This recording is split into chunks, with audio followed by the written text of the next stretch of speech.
Cette semaine, dans les visages de la formation professionnelle, nous allons rencontrer Madame Julie Francoeur, enseignante au Centre de formation horticole de Laval.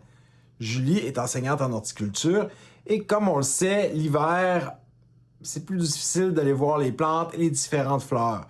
Donc, Julie utilise des escape games vraiment réalistes, vraiment incroyables pour pouvoir stimuler sa clientèle.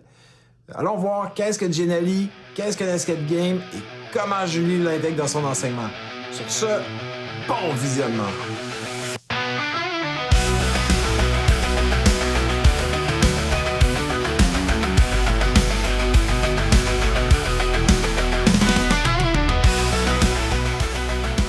Gennali est une plateforme en ligne qui permet de créer facilement des contenus interactifs et visuels, comme des présentations dynamiques, des infographies, des quiz, des escape rooms pédagogiques, des formations autoportantes et même des scénarios immersifs pour l'apprentissage.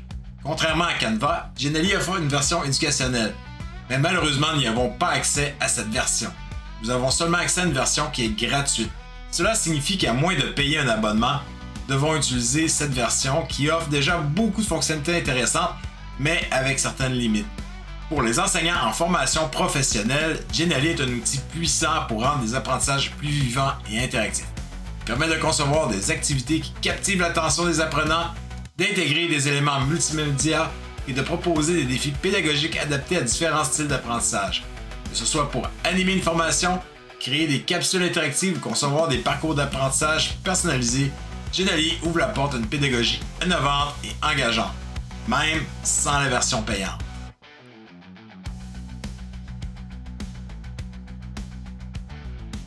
Alors, avec plaisir, en fait, moi, je suis horticultrice de formation. Ça fait un peu plus que 40 ans que je suis dans ce domaine-là. Puis, depuis toujours, j'ai voulu enseigner parce que je viens d'une famille de pédagogues. Et ça s'est présenté il y a une dizaine d'années. Là, j'avais déjà enseigné un peu à gauche et à droite. Mais là, d'avoir un poste à temps plein à AFP, là, ça fait 10 ans maintenant que j'enseigne en horticulture au Centre de formation horticole de Laval.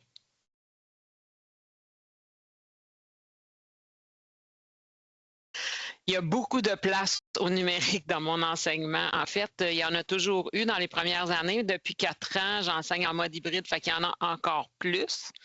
Mais ça a toujours eu une place très, très, très importante. J'aime utiliser la technologie. J'aime beaucoup l'utiliser pour investir, faire de l'ancrage, pour aussi me faciliter la tâche, diminuer la correction. Parce que quand on fait un quiz sur Moodle, par exemple, bien, on n'a pas besoin de passer des heures à corriger. On peut aller voir ce qui se passe avec nos élèves, tout ça, mais on investit du temps au départ, mais on en sauve en bout de ligne. Fait que ça, c'est très, très appréciable. Mais je l'utilise vraiment beaucoup. Puis c'est le fait que je l'utilisais beaucoup que la direction m'a approché pour me dire est-ce que tu accepterais de monter le programme en mode hybride? Fait que j'ai OK, go, ça a été un beau défi. Ça a pris 1 an à monter le programme là, à temps, pas, je dirais pas à temps perdu, là, mais à temps partiel, enseigner puis monter le programme. Puis c'est un succès, ça va vraiment bien.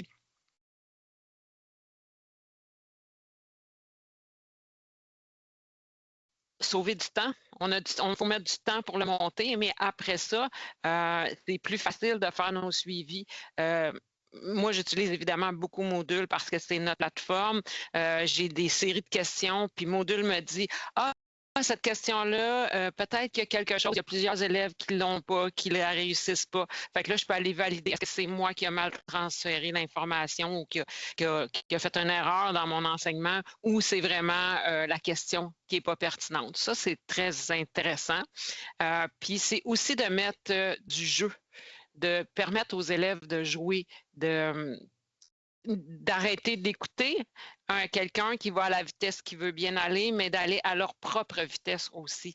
C'est ça que la technologie permet. Donc, l'élève va aller à son rythme, il va faire ses choses dans le temps qu'il a besoin. Fait que si un qui il prend 10 minutes, c'est 10 minutes, l'autre, c'est 5 minutes, c'est 5 minutes. Fait que souvent, même quand j'enseignais en présentiel à temps plein, j'avais des activités, puis je disais aux élèves, si tu n'as pas eu le temps de les terminer, bien, tu pourras les terminer à la maison, ça ne sera pas long, ça va te prendre un 5, un 10 minutes. Donc, c'est très avantageux là, pour le suivi des élèves.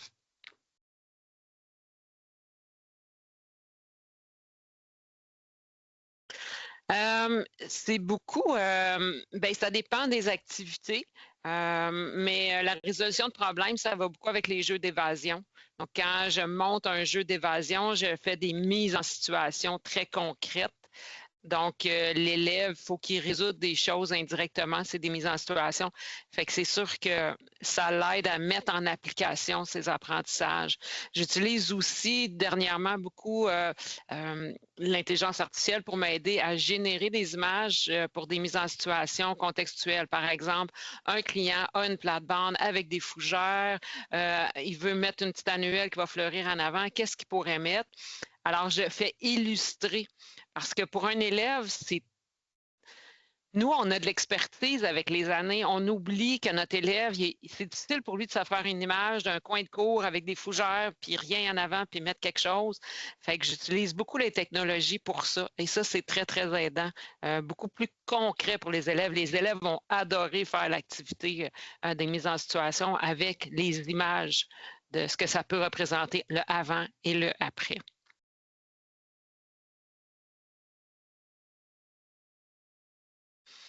Ben là, il y a deux types d'accessibilité. Il y a l'accessibilité au niveau des apprentissages parce qu'on a des élèves qui ont certaines difficultés d'apprentissage. Dans ce cas-là, je vais beaucoup jouer sur, par exemple, dans les jeux d'évasion, j'ai différents niveaux de difficulté. Il y a des jeux qui sont c'est le même jeu d'évasion, mais il y en a dans lesquels je dis qu'il y a un minutage, mais il n'y en a pas vraiment. Il y en a où il y a un minutage dans une section, puis là, un autre que mon expert, qui a un minutage là, dans une plus grande section, puis qui est beaucoup plus serré. Fait que selon le niveau de l'élève, il y en a qui ont besoin de challenge. Puis là, je leur dis, OK, toi, tu vas faire l'expert ou faites-le en équipe ensemble, puis là, ils vont faire ça. Fait que ça, au niveau accessibilité, c'est-à-dire s'assurer que ça va être inclusif pour tous les types d'apprentissage, je vais ajuster à ce niveau-là. Par contre, au niveau de l'accessibilité aux applications, ça, c'est un défi. C'est un grand défi, autant au niveau du budget que des commissions scolaires. Comme là, j'ai utilisé dernièrement Notebook LM. J'ai dit, on m'a fait découvrir ça, puis je l'ai utilisé, puis hier soir, les élèves, c'était bloqué. La commission scolaire bloque. On peut avoir un compte, mais quand les élèves veulent aller faire des questionnaires, c'est bloqué par la commission scolaire. Fait que ça, c'est un peu compliqué. Les abonnements gratuits, payants, fait qu'il faut vraiment choisir, il faut faire essai-erreur. C'est vraiment essai-erreur pour trouver les bonnes plateformes qui sont accessibles à tous nos élèves et à tous les enseignants.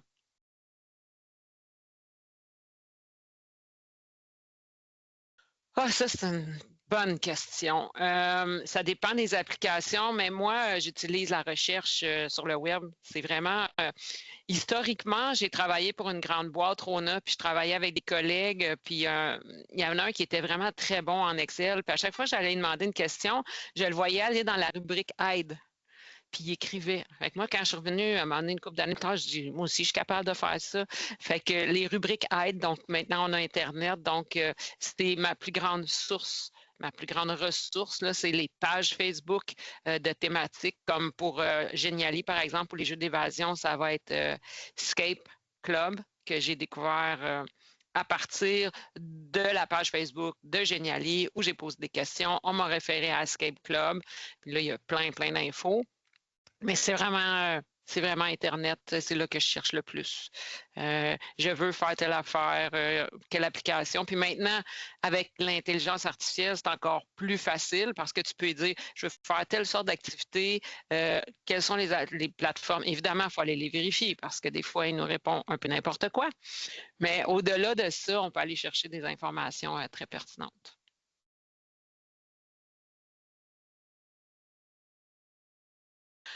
Avoir du plaisir. En fait, moi, j'aime les défis. Fait que c'est sûr que monter un Geniali, c'est un défi à la base.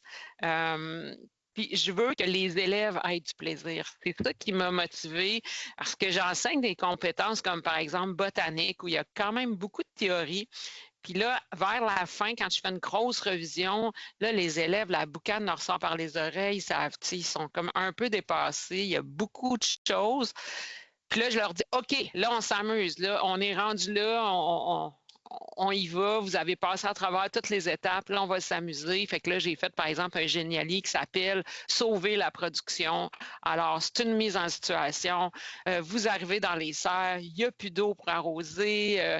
Qu'est-ce qui se passe? Vous devez sauver la production. Donc, je mets des situations réelles ou semi-réelles. Fait que là, les élèves ont du plaisir, puis ils réappliquent toutes les notions par différentes activités que j'intègre dans Géniali. Fait que ça me motive beaucoup et les élèves adorent ça. Il y en a un que ça fait 5 ans que j'utilise. Les élèves, ils adorent, ils sont toujours contents. Ah, wow, c'est le fun. Puis le premier que j'ai fait, je l'ai beaucoup personnalisé avec moi qui leur parle. Fait qu'ils se sentent en terrain de connaissance, puis ils ont du plaisir. Fait que ça allège. C'est vraiment ça, c'est d'alléger au niveau de l'apprentissage. Favoriser l'apprentissage par le jeu.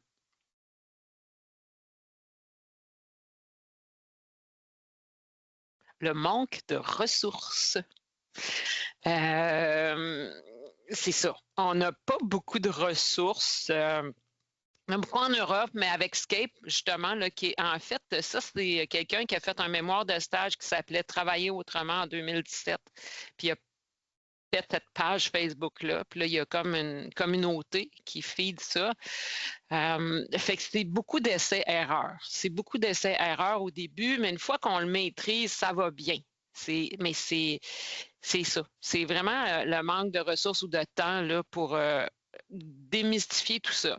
La bonne nouvelle, c'est qu'actuellement, Geniali, je pense qu'ils ont réalisé que leur plateforme avait certaines limites, puis ils sont en train de mettre sur place l'intelligence artificielle à travers leur plateforme.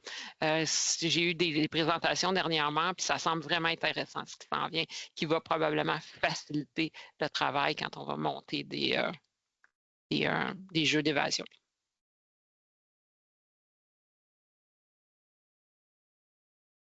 OK, donc, dans Geniali, ce qui est incontournable, en fait, c'est toutes les options qu'on a, entre autres pour naviguer d'une page à l'autre. Donc, il y a beaucoup, beaucoup d'options. On peut avoir des options où tu reviens à la page de où tu arrives. Donc, tu n'as pas besoin d'y retourner à telle page. Tu étais là, tu reviens là. On peut intégrer beaucoup, beaucoup de programmations qui ont été faites par Scape Club. Fait qu'on peut s'inspirer. On peut copier aussi des Geniali et les adapter. Mais ce qui est incontournable, c'est la façon dont on peut naviguer à travers les différentes pages qu'on ne retrouvera pas. C'est vraiment un mélange entre PowerPoint et Canva. Donc, Canva pour le beau visuel, PowerPoint parce que tu peux naviguer d'une page à l'autre, un peu ce que Canva offre maintenant aussi. Donc, mais tu peux mettre tu peux faire apparaître des choses, tu peux faire ajouter des compteurs de temps, tu peux faire ajouter des cadenas. Donc, tu peux aussi intégrer, ça, là, c'est vraiment ça que j'aime beaucoup, tu peux intégrer d'autres applications. Comme par exemple, moi, j'intègre beaucoup des Learning Apps dans mon Geniali. Donc, mes Learning Apps sont déjà toutes montées. Puis la beauté de la chose, c'est qu'après, les élèves, je leur dis, bon, tu as fait ton jeu d'évasion, c'est super. Toutes les activités que tu as retrouvées, tu peux les revoir. Puis là, je mets les liens dans Moodle. Fait que l'élève peut, disons que c'est une activité sur la photosynthèse qu'il a trouvé plus difficile ou qu'il a aimé ou qu'il voudrait refaire, il peut aller faire juste celle-là après. Donc, l'intégration de vidéos, l'intégration des Quizlets, donc l'intégration de d'autres choses à l'intérieur de Geniali, ça, c'est vraiment pertinent.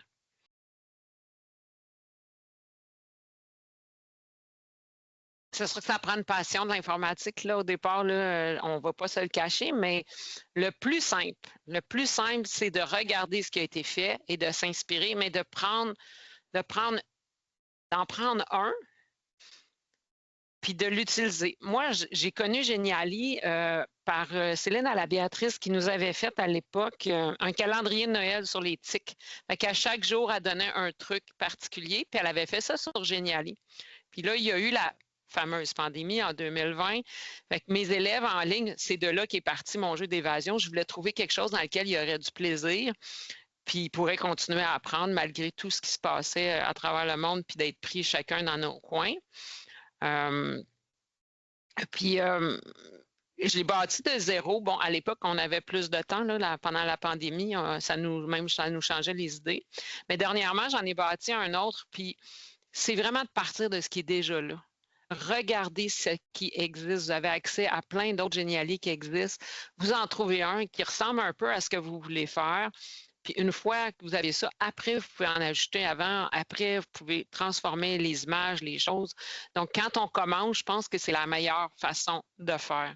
Il faut aussi avoir une idée de qu'est-ce qu'on veut que l'élève apprenne, parce qu'on peut se perdre. On peut se perdre vraiment facilement. Donc, c'est quoi mon objectif? Mon objectif, c'est, par exemple, qu'ils apprennent des caractéristiques des plantes herbacées. Parfait. Ça, c'est mon objectif. Là, je regarde ce qui existe, qu'est-ce qui pourrait fonctionner. Puis après ça, on part de ça, puis là, on ajoute.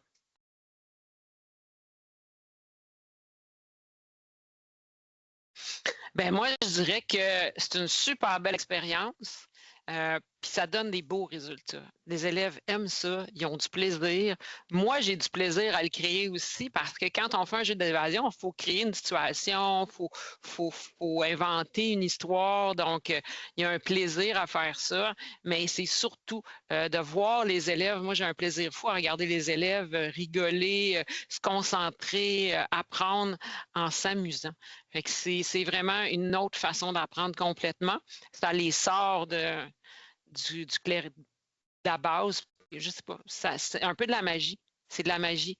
Puis une fois qu'on a commencé ça, puis Géniali, c'est des jeux d'évasion, mais c'est plus que ça. C'est par exemple mes mises en situation que je fais avec, j'ai tout monté, on clique, ça nous amène à la photo, qui nous amène à l'autre photo.